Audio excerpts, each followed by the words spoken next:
And now it's time that we proceed to our next panel session, which is going to be equally or even better. So please help me before I welcome the panel members. Let me introduce you to the panel, Digital NBFC 2.0 Tech Powered Revolution. And before I call on the honorable panel members, I would like to highlight a few points of discussion, connecting the dots between traditional and new digital platforms, strategies adopted for online financing in India, building secure e-payment channel to prevent customers' financial risk, the roles of careers and intermediaries in a digital age, and many more. And now please help me welcome with big round of applause the honorable panel members in the order of the sequence. Can we have Mr. Kandarp, Kant, CTO, Poonawalla, Fincorp. A big round of applause to Mr. Kant. Mr. Kant, welcome to the panel. Kindly take your seat, sir. Joining Mr. Kant, we have Mr. Abhinav Suri, Managing Director, Stride One. Can we have a big round of applause for Mr. Suri? Mr. Suri, welcome to the panel. Joining next, we have Mr. Prasad, Ajinkya, Director, IT, HomeCapital. Can we have a big round of applause for Mr. Prasad? Mr. Prasad, welcome to the panel. Joining next, we have Mr. Anuj Kapur, Senior Director and Head of India Region, Iron Mountain. Can we have a big round of applause for Mr. Kapur? Mr. Kapur, welcome to the panel. Joining next on the panel, we have Mr. Abhinandan Sangam, Co-founder and CTO Finzy. Can we have a big round of applause for Abhinandan? Abhinandan, welcome to the panel session. Indeed a pleasure having you. And now I would like to call on the honorable moderator of the panel, Mr. Rishabh Garg, CTO, Ugrow Capital. Can we have Mr. Garg? Mr. Garg, welcome to the panel session. So Rishabh, moderator and captain of the ship, and looking forward to a fantastic panel session with such an eminent experts. All over to you, gentlemen.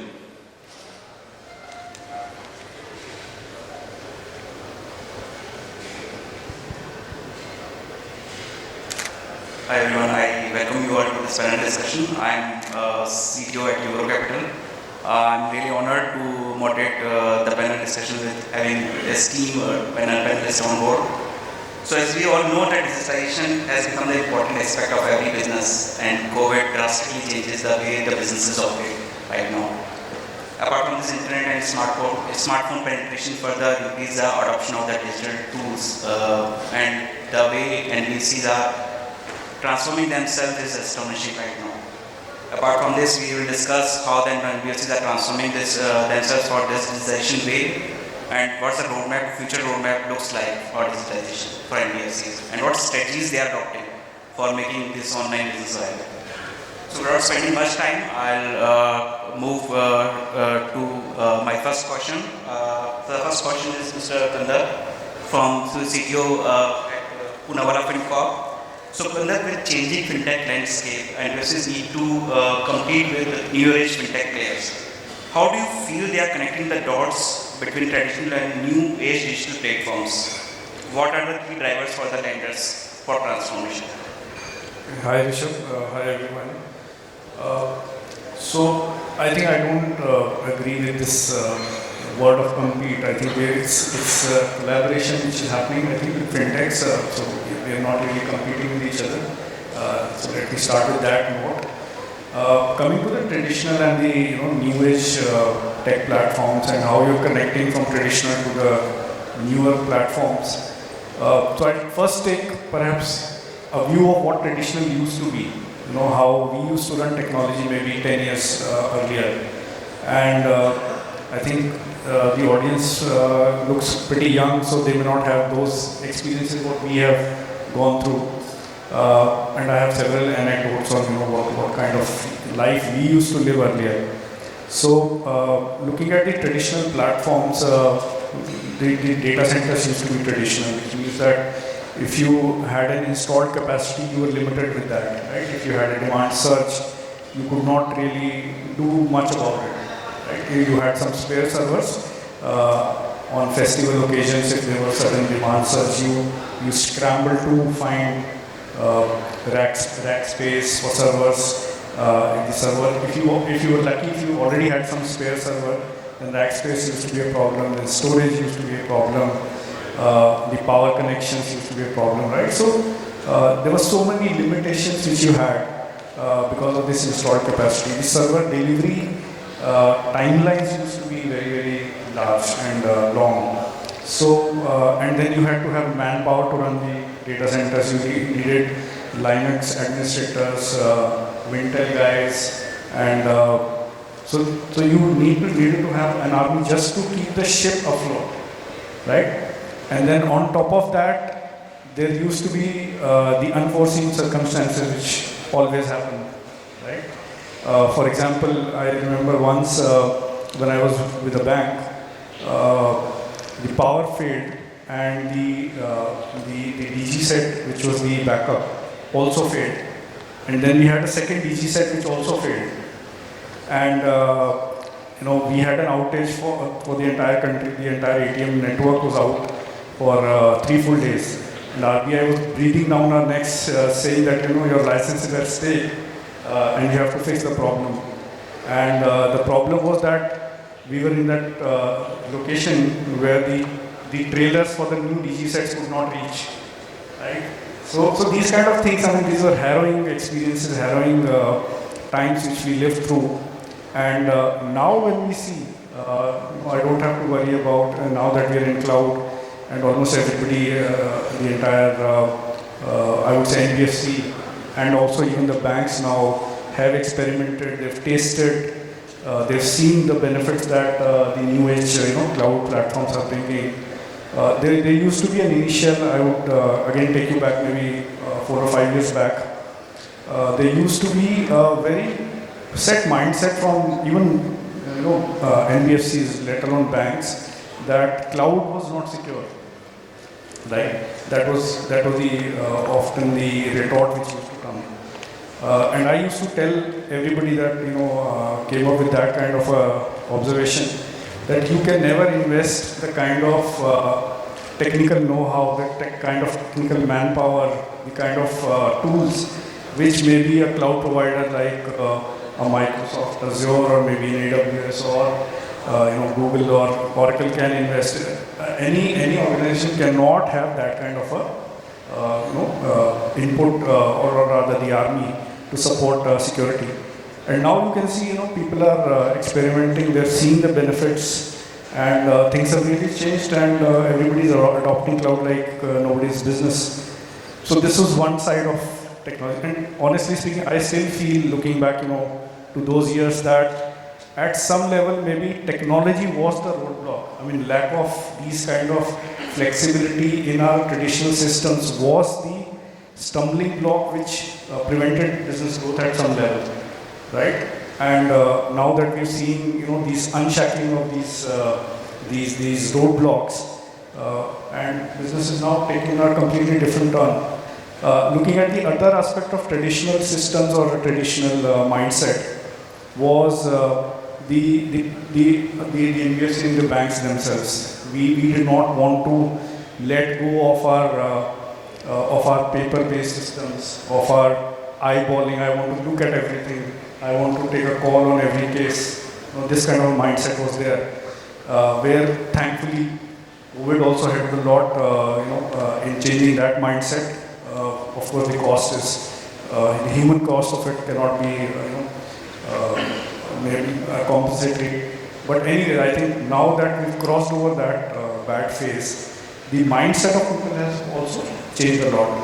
And the third thing is, because of this, even the customer side, you can see, where people were earlier traditionally very comfortable with interacting with the DSA. They used to just tell the DSA, this is my file, take any photocopy and then create the loan application for me. You do all the legwork for the loan application with the bank or with the NBFCs and then get me the loan. Right? From there, now we are seeing that people are more, even at least on the salaried and the professional side, people are very happy to do the self-service. They're doing the data entry. The data is available, online, and the user experience is now completely. And you've seen during the entire morning, the concurrent theme, consistent theme has been on user experience. So a lot of focus has come there. So I think these 3-4 things put together, we are seeing a completely revolution which is now unleashed. Really, we've been now, the cloud has been an enabler, the API ecosystem has been an enabler. Earlier, two systems used to be, it was very difficult to make two systems within the organization talk. Now we are seeing, a good example would be even the RTO in Delhi. It's API enabled. So you can, the NBFC or the bank can, through an API call, put your hypothecation in the registration certificate of a car. Right? So we've reached that level of, I would say, proliferation of integration. Right? So it's a great time to be in that. Very well said, Kandarp. So I will repeat the same question for Anuj. What's his views on this transformation?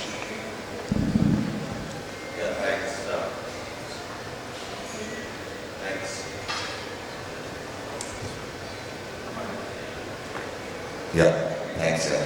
So thanks, Rishabh, and thanks, Kandarp, for that view. So I think if I just, step back, and I think NBFC originated around the 60s, but I think if we go back even further back, I think the whole Zimdari system of micro-lending is the nemesis of, what we are now doing in a lot more organized way, right? And I think there were physical bike khatas and, a lot of the, data that was sitting in those red, books that people just knew in their mind, and crunch that data to a point where even today, I think a lot of historic data is sitting in. We as Ironbound could store a lot of paper for a lot of NBFCs and banks, and a lot of data is sitting in that paper with rejected loans as well as the ones that were accepted, and there's the pieces, and there's a wealth of data lying there in physical form. And I think as you're moving in, there is some level of digitalization of that happening, and there is some new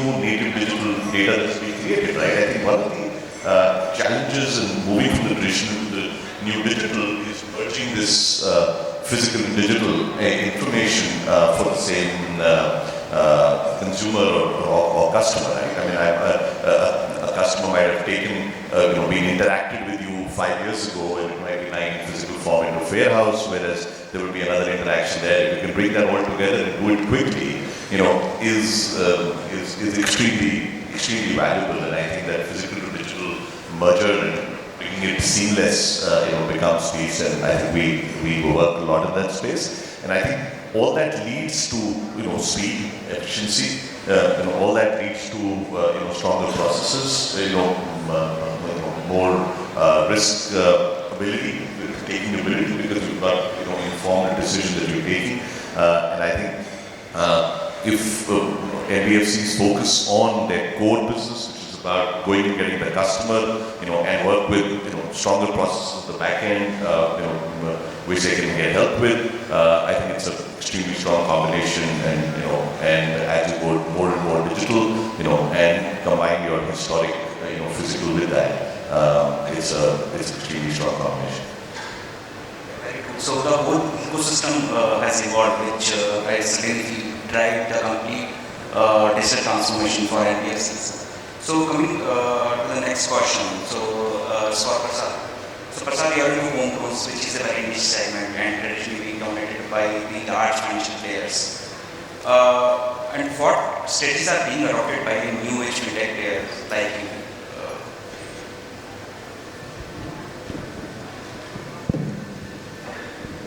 Hello. Yeah. So, at HomeCapital, we have started off as a fintech. We have been fortunate to be born in the cloud. We have seen 6 to 7 business cycles now.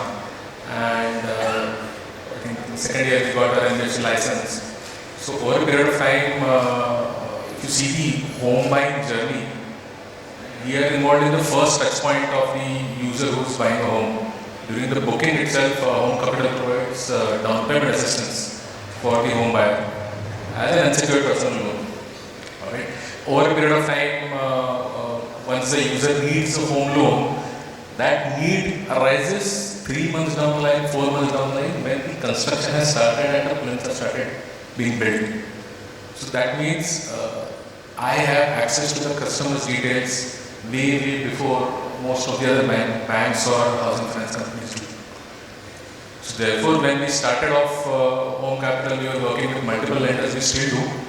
And we worked with lenders across the spectrum. There were lenders who were purely API driven, there were lenders and NBFCs which were physical, there were lenders which were operating in the digital sense. And as a user who was consuming their APIs, their services and their decisioning methods, what I realized was there are primarily three things that even our developer partners and the customer was concerned on. One was the speed in which the decisioning is done. One was the integrity of the decision itself. I mean, if you are giving a sanction, then don't go back on the sanction within the first month. Right?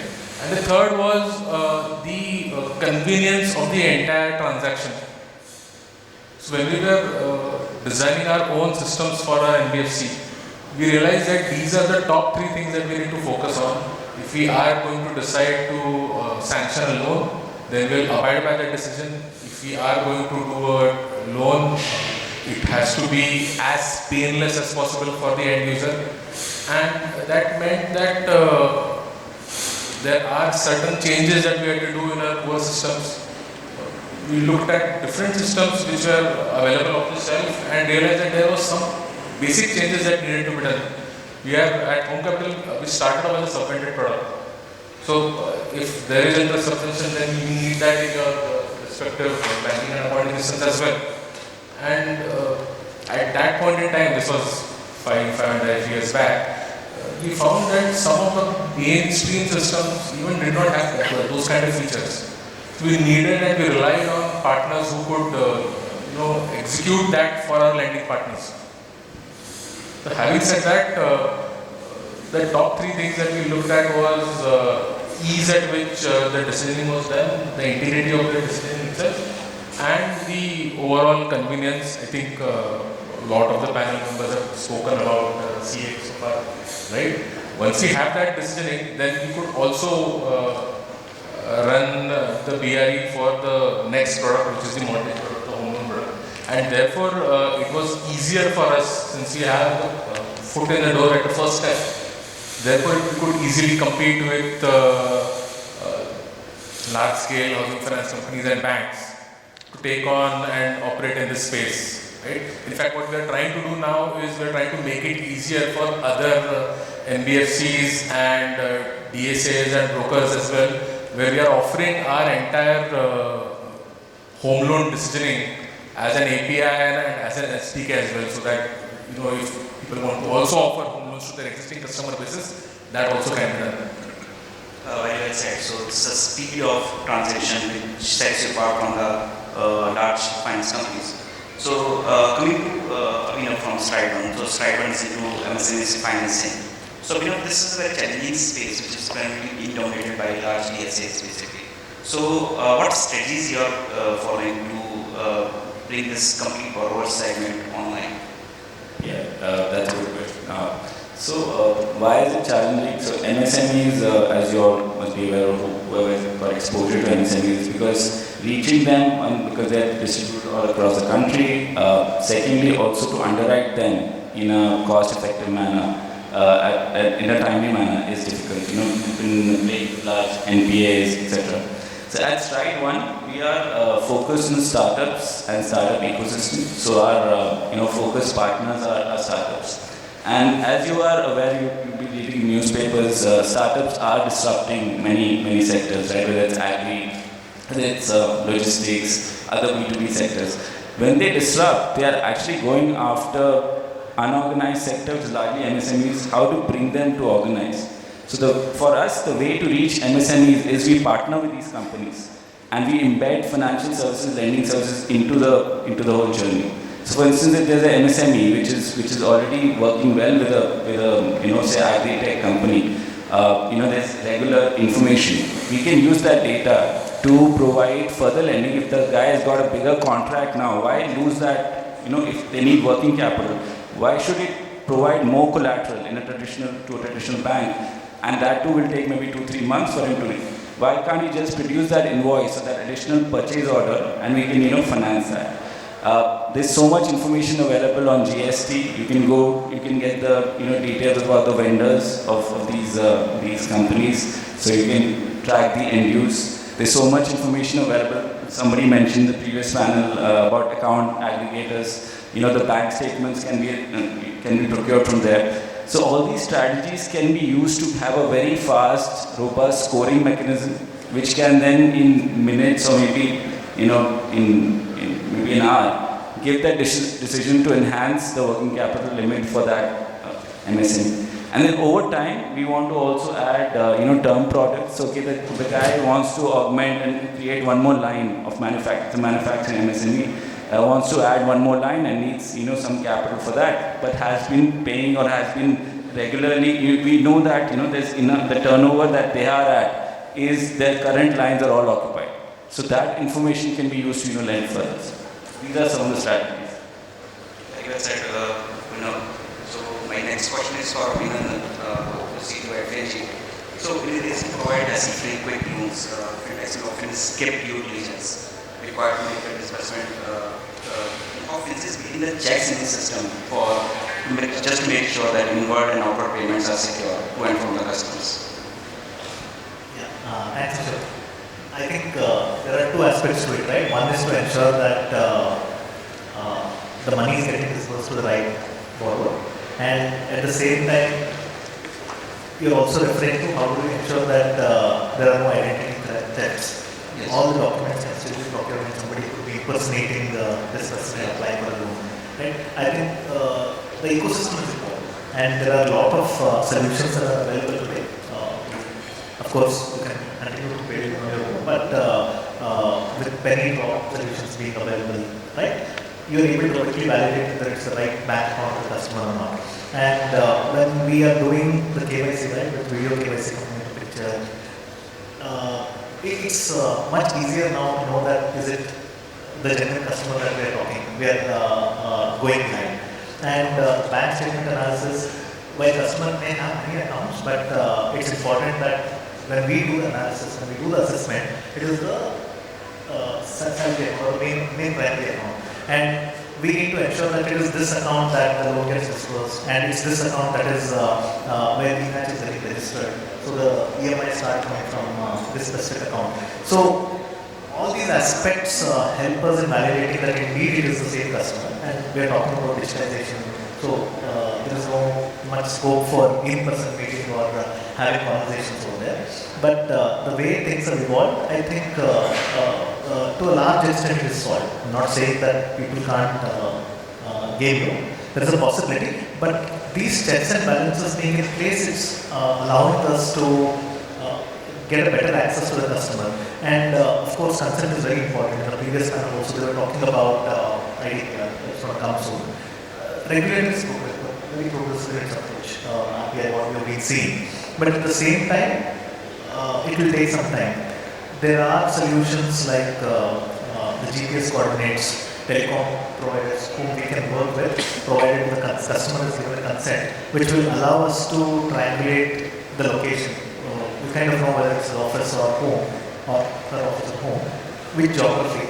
So if there are spikes, if there are question marks, only those kind of times the exceptions can be created and an in-person verification or a call verification can be triggered. But other than that, a lot of these aspects help us identifying that it's a genuine customer, and we can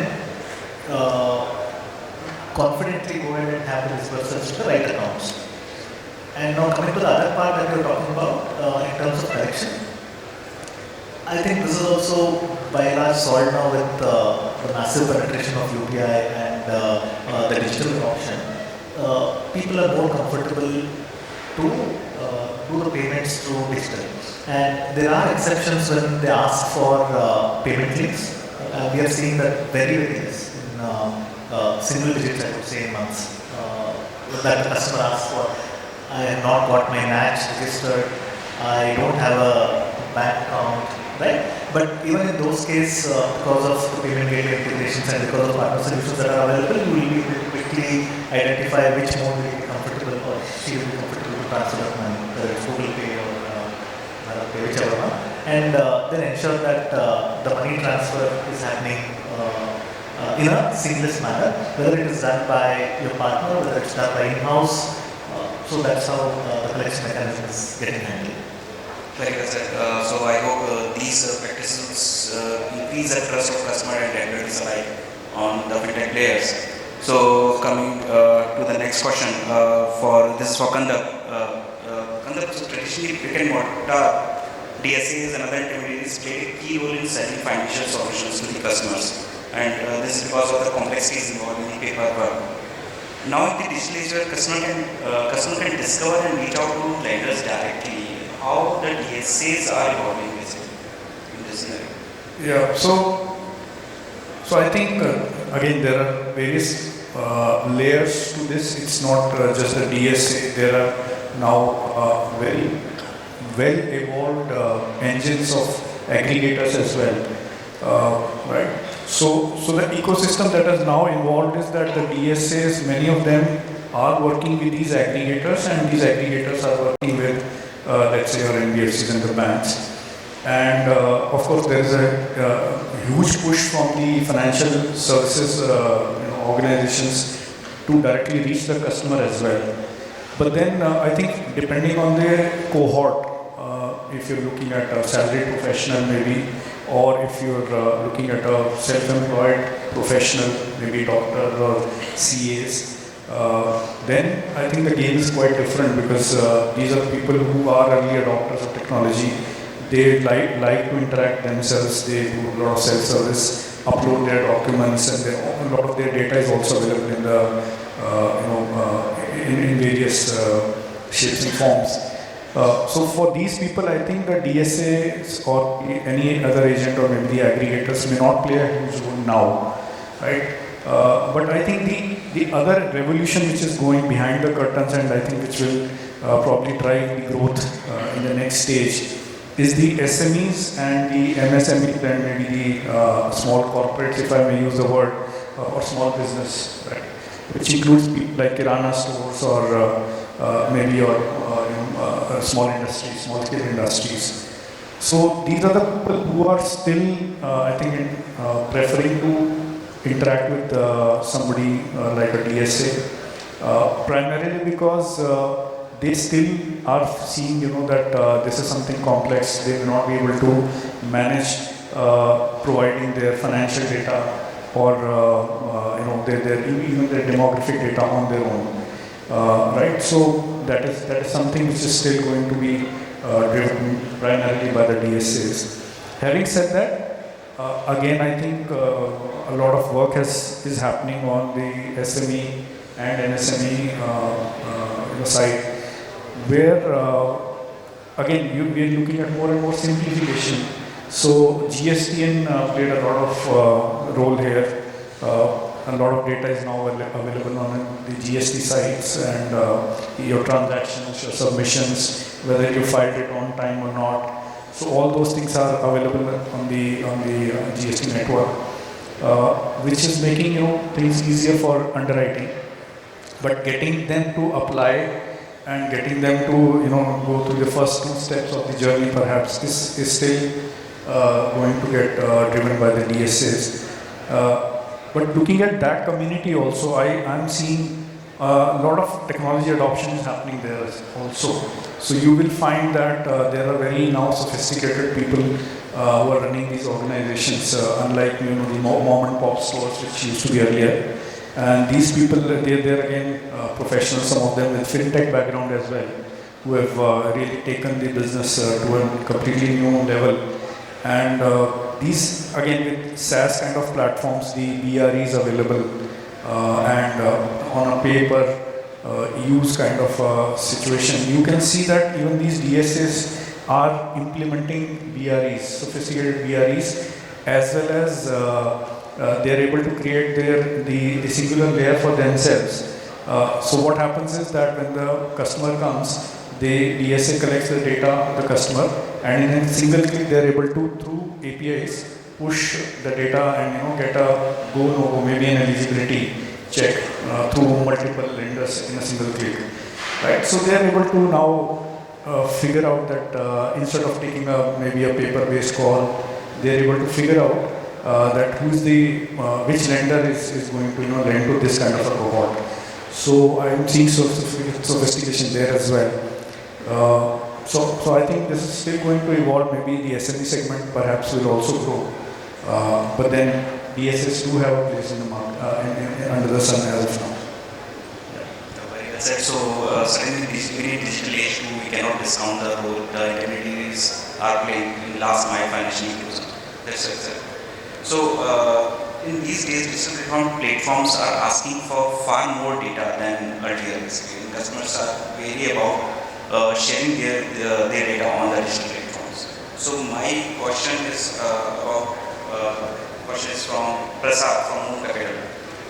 How the digital technology is building the trust and confidence for the customers too, so that they can share their data on the digital platforms. This is a bit multi-stage and I'll talk about two things. But when we started our NBFC and we started creating our app, one of the things that we focused on was ensuring that the origination was smooth. I think one of the panel members previously said that origination it should always work. That was what we focused on, ensured that the user is able to complete the journey without any hitches. It just works smoothly, as smooth as possible. And all the validation APIs, verification APIs were done synchronously to arrive at its later on. During all of that time when we were making the app, one of the issues that arose was, you have the app, you can also extract a lot more data from the user. And there are enough SDKs in the market where you will get the SMS data, you get a call log, you get app list, infinite things, and do fairly interesting things with that as well. Get the best time to call the person, see negative list and see whether other apps are installed. I'm sure this August audience knows about all the different things you can do. We thought that let's try to build this. 2 months down the line, me and my product lead, both of us are thinking and discussing that. Are we sure we want this kind of data? It doesn't really impact our decision. Perhaps it augments the decision a bit. But the data privacy infringement that we are doing so much that to get a loan, the user has to share his call logs.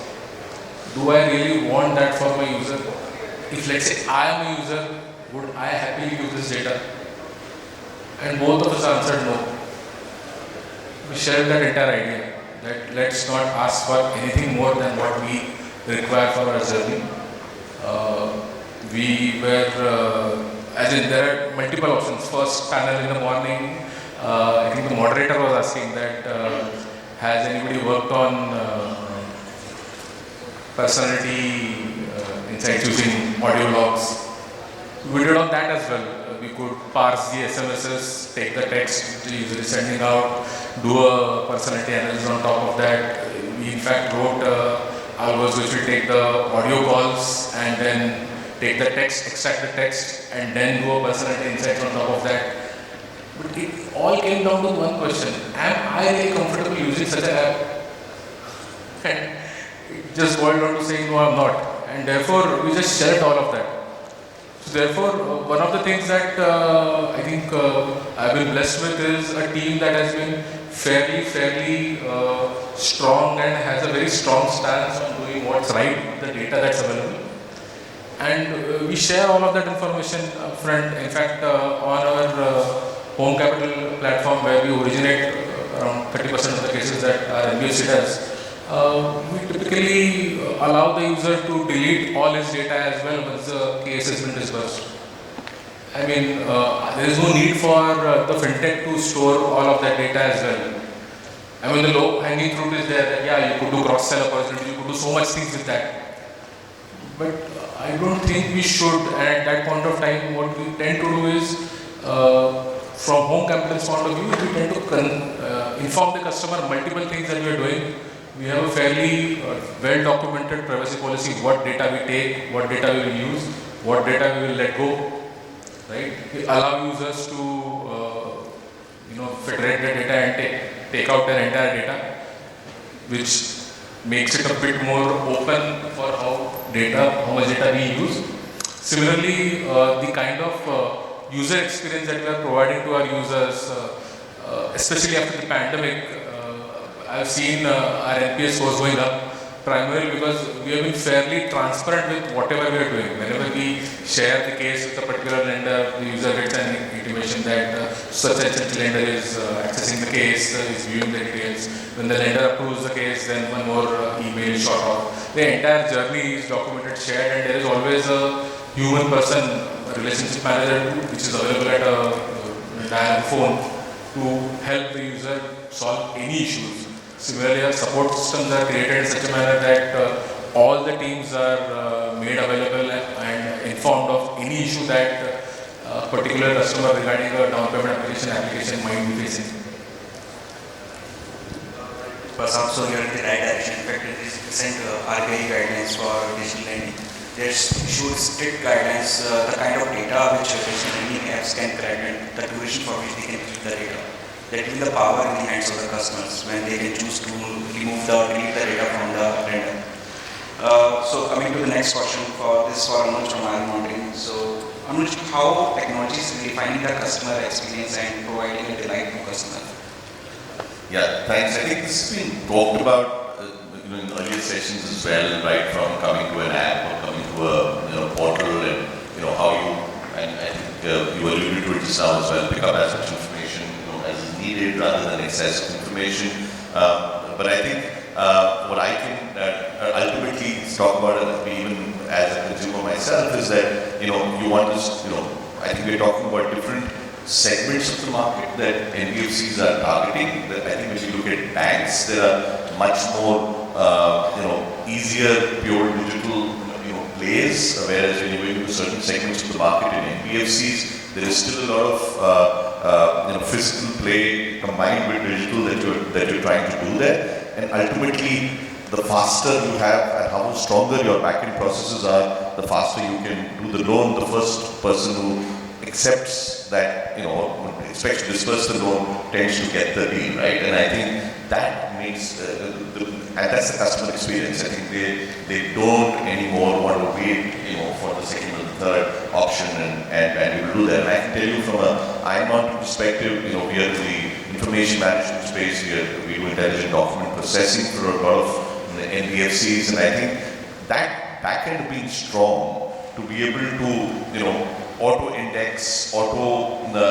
determine, authenticity, and have a minimal bang in the middle as you're going into that process and making it stronger and letting the NBFCs focus on going out there and getting the customers and helping a strong back end to be able to, these are all, I would like to believe, higher interest rate with higher risk factor, and the more your stronger processes you have, you're reducing that risk and hence you're increasing your profitability.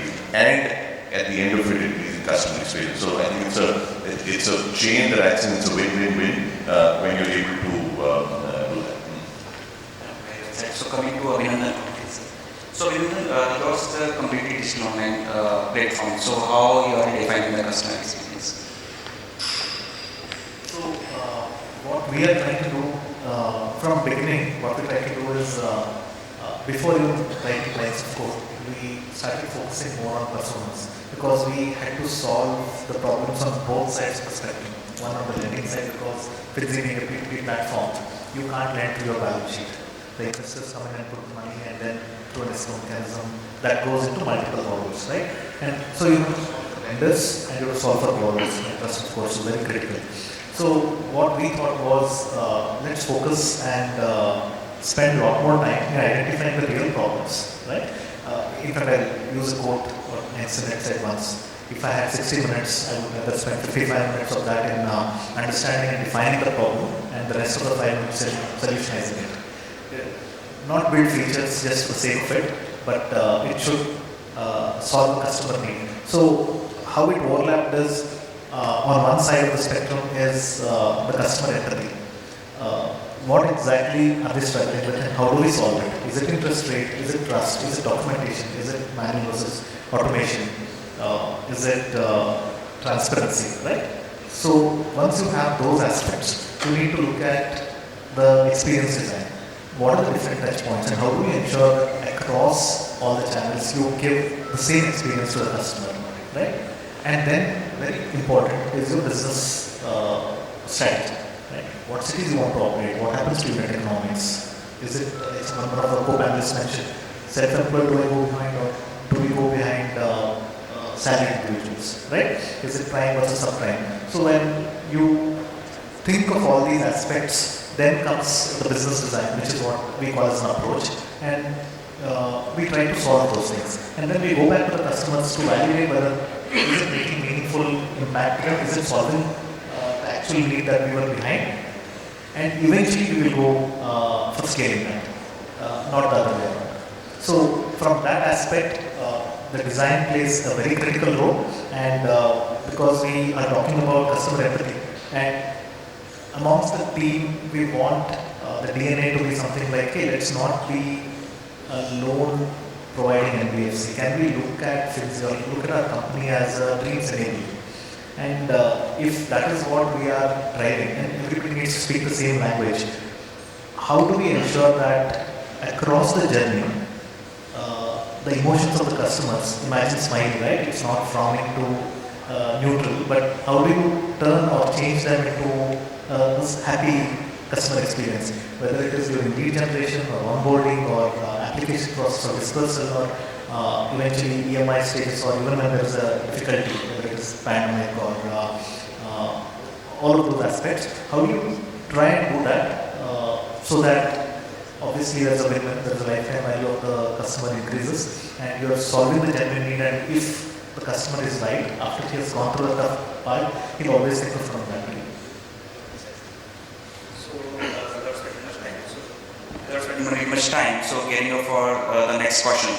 So it's for Kandarp, it's for you. So how digitization roadmap looks like for next 1 to 3 years, and what are the enablers for this new digitization wave? Are there any specific borrower segments which were missed out in the previous digitization wave, which can be included in this digitization wave? Yeah, so I think we've come a long way. Obviously, from an ecosystem perspective, which means that all the players which were perhaps not really adopting technology till about a few years back, all of them have now caught up. Even on the financial services organizations point of view, whatever applications were not really or in some kind of a traditional mode, they are now all modernized. If they've not been able to replace them, at least they've made them API enabled. So the interactivity is much more now, perhaps, and even for the most of the traditional organizations, things have now changed a lot. So on the application and the financial organizations perspective, things are now quite different. From an ecosystem perspective, I think you can see the enablers which are there. You're seeing people solving very, very specific niche problems with the best use of technology. I think that's our latent youth and the power of our technology and the people, the professionals who are willing to get out of their traditional jobs as a banker, maybe as an MBA or a chartered accountant. They are taking a leap. They are creating, solving these niche problems, and the market is accepting. I mean, the banks used to be very, very wary going out of big tech earlier. So it used to be only the best, 4 or 5 US MNCs which used to find any appointments with the bankers. Right? But now we are seeing the mindset is totally different. Even a new age startup is getting audience with the senior management. They are seeing value in these kind of fintechs, the startup ecosystem which is now evolving. You're seeing a lot of people, becoming unicorns, a lot of organizations, small fintechs, now evolving into unicorns. So that this wave, I think, is going to now continue. It's going to get into newer segments. Like you mentioned, is there somebody who's still not really part of this party? So yes, there are people. I mean, there are still cohorts and there are still products which are still running in, I would say, somewhat traditional manner. But then there are early signs of change there as well. I can tell you about MSME, SME, small business loan, the Kirana stores. They are adopting technology and they're picking up. The lost time is now maybe in another couple of years, perhaps they will catch up, and we'll see even the lowest or the most remotest parts of the country adopting technology very, very easily. The other thing which I think the other revolution which is sort of already in place is from the government side a push on digitization. Of course, the central bank is working on a digital currency that's going to really, I think, change the game completely. We're going to see people really understanding the concept of crypto and then how digital currency is going to make things life quite different for even the remotest of corners of the country. Then there is the democratization of data, which I think like account aggregators. So fintechs, the NBFCs which do not used to have free access to this customer's account. We are going to get that, which is again going to make sure that the most nimble, the most user-friendly organizations, they're able to survive much easier. So you will again see focus coming back on user experience and make sure how you simplify things even for SMEs, for small business loans and small businesses. So I'm sure a lot of research is going on into things like voice-enabled services. AI is getting completely into the game now, which had taken a little bit of time for even the most simple guys to adopt. But now I'm seeing that even in vernacular language, the bots are operating, right? Which is, I think, a very, very significant game changer, because I'll give you an example. Till about 5 years back, I was working on a project where we wanted to combine, this sentiments, rather the unstructured data from websites and news sites, to combine that with the financial data of an organization to give a complete 360-degree view. Because what really happens is that your financial statements, even for the largest corporates, are all dated, right? So for a banker, how does he know what situation is there right now in that organization? So if you look at the news items, there could be some strikes which are happening. There could be some senior management who are resigning quite frequently. So all these are leading indicators for a banker. These are all red flags. But the only way to get them was from news websites or from research reports, right? So this is all unstructured data. So how do you bring that and then combine with the financial statement to give a complete 360-degree view? And for the large corporates, these are available in news websites which are in English, and it's easily doable because you have English language dictionary. And we had a lot of trouble finding a Hindi Shabdkosh, right? And there was some research happening in IIT Mumbai, but then that was also in some nascent stage. We could not really get a very, sort of structured and professionally done Hindi dictionary. But now with AI, I'm seeing, you can quickly roll out a very nifty, maybe in a 15-day time period, a collections call can be done in Punjabi or Tamil or Malayalam. So this is the time gap which I'm telling you is just 4 years, right? So this is, I think, this trend is going to really pick up. We are going to see very, very excellent use cases coming out of AI and voice along with vernacular languages. So that's where I think we're heading. So Anuj, since you're running out of time, can you quickly add your opinion? Yeah, sure. No, I think that was very well put, and I think AI is definitely being used today, and there will be more of it as we go along. I think we've all talked about digitization or trying to get acquired the loan. I think what we've not talked about is how do we use all that data on a closed loan to be able to also get funding for that portfolio. I think for one of the customers in the US, we already use some of the unstructured data and AI pieces to automate processes of closed loans being certified and being able to really quickly get funded in the back. Considering NBFCs are otherwise on the more on the lending side, and there is a big task on the other end as well. And I think as we move along, I think those are things we try to bring to India as well, and I'm sure NBFCs in India will engage with them. So, next question is for Abhinandan. So,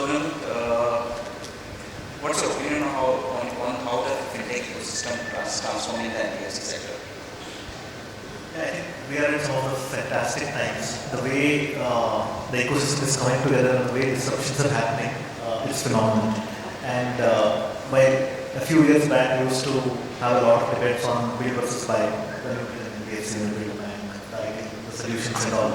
But I think today it's become table stakes that there are certain great players who are focusing on some of those solutions, whether it is telecom providers, or whether it is identity service providers, or even collection automation and all.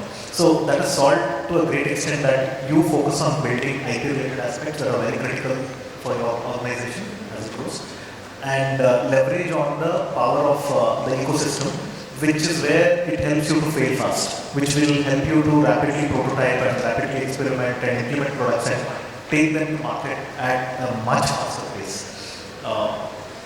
Things like cognitive science, right? There are solutions available where you can integrate very quickly within your, let's say, your application flow, which helps you saying that, hey, there is something, there is an anomaly. Usually this borrower or customer would have taken 3 minutes to fill certain steps across a page from one page to another page, but it's happening in 20 seconds. It could probably be a bot, right? Or it could be a left hand versus right hand, or the patterns on which he's using or she's using mobile app. So you don't want to spend a lot of time developing these solutions, and this is where the ecosystem comes handy. And in terms of NPCI, in terms of UPI, in terms of CKYC, the Sahamati, the account aggregator, you have almost all these aspects readily available. You just need to identify what is the problem that you would like to go and solve it. And I think with the progressive regulator and with right partnerships, customers are going to be delighted with super fast solutions available to them continuously. So I'm sure my fellow panelist has decades of insights to share on this topic, but in the interest of time, I'm opening the floor for questions from the audience. We can take only one question.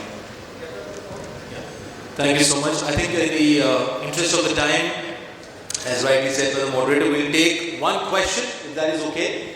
And I would request the person who's asking the question, please introduce yourself and your organization, and the question to any particular moderator or any particular panel member or to the entire panel.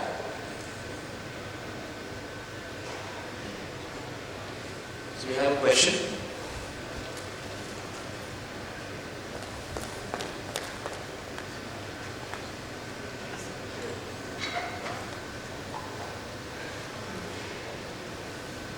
Yeah, my name is Rituraj Verma. I'm with Nisus Finance, and we basically lend to real estate developers, right? We have a challenge in analysis of each loan case. The amounts are very large, and it seems to us like each case is unique in itself, but we are looking for people who can help us automate and bring, some kind of AI or intelligence into it. Is there anything that you are aware of in your sphere, and it's both for the whole panel, which can bring in financial intelligence at a balance sheet level into play? That's my question.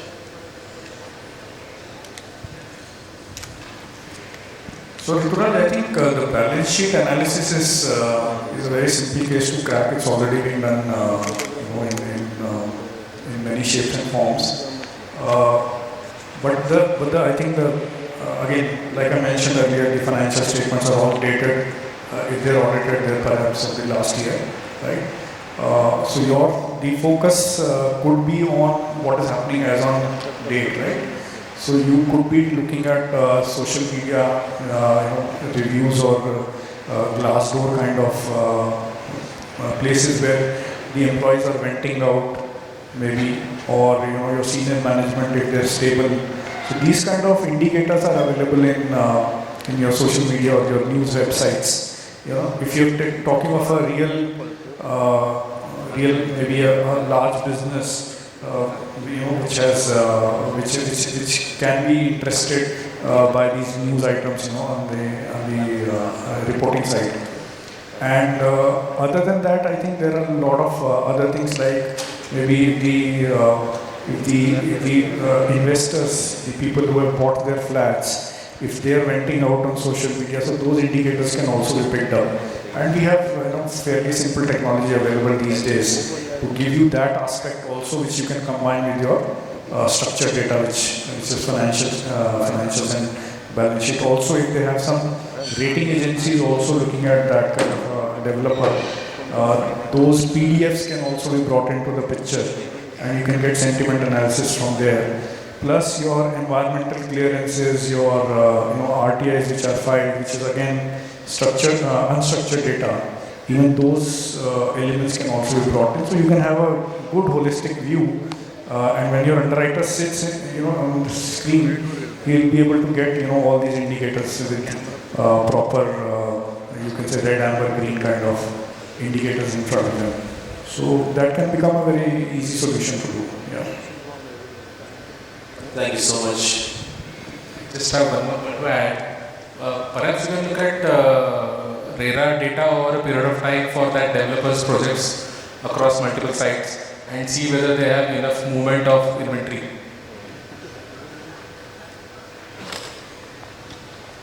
Thank you so much, panel members. And ladies and gentlemen, can we have a big round of applause for this wonderful panel on Digital NBFC 2.0. Rishabh Garg moderating the panel, Mr. Kant, Mr. Abhinav Suri, Mr. Prasad Ajinkya, Mr. Anuj Kapur, Mr. Abhinandan Sangam.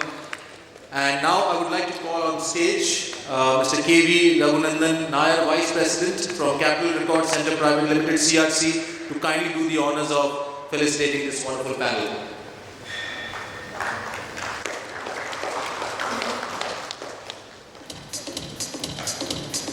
We'll start with Rishabh first.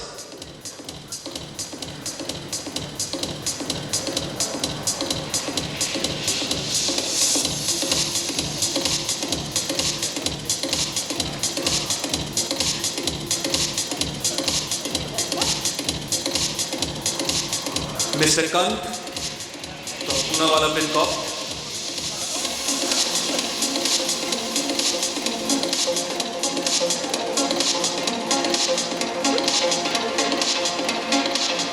Mr. Abhinav Suri from Stride 1.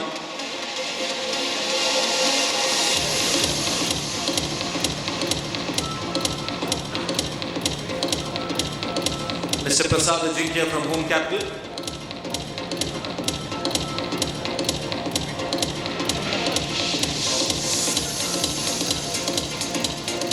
Mr. Anuj Kapur from Iron Mountain.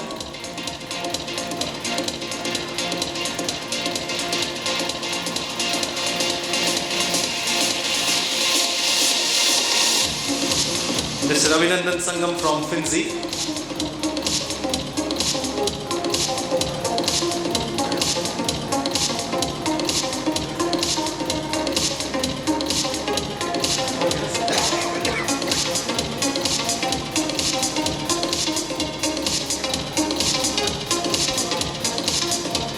Now can I request the honorable panel members to kindly come in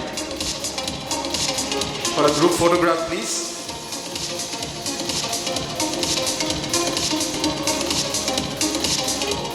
And can we have a big round of applause for this wonderful panel, ladies and gentlemen. Once again, Mr. Rishabh Garg from HomeCapital, Mr. Kandarp from Poonawalla Fincorp, Mr. Abhinav Suri from Stride 1, Mr. Prasad Ajinkya from HomeCapital, Mr. Anuj Kapur from Iron Mountain, and Mr. Abhinandan Sangam from Finzy. Thank you so much, gentlemen, and thank you so much, Mr. Nair, for doing the honors.